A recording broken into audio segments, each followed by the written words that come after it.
আওয়ামী লীগ থেকেও বেশি আওয়ামী লীগ পণ্য যাদেরকে মনে হয় তাদের মধ্যে রুমিন ফারহানা অন্যতম। উনি সব সময় বলে থাকেন বিগত 15 বছর নাকি উনি অনেক ভালো ছিলেন। উনি অবশ্যই ভালো থাকবেন, কারণ উনি যত ধরনের আওয়ামী সুবিধা রয়েছে সব ধরনের সুবিধা উনি নিয়েছেন।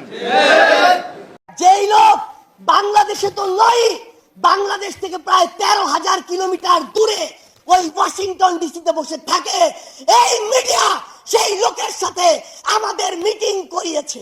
আমি কোনো গুন্ডা বদমাশের মেলা করি নাই, করতে চাইলে করতে পারতাম। গুন্ডা আনতে চাইলে গুন্ডা আনা যায়, অসুবিধা হয় না।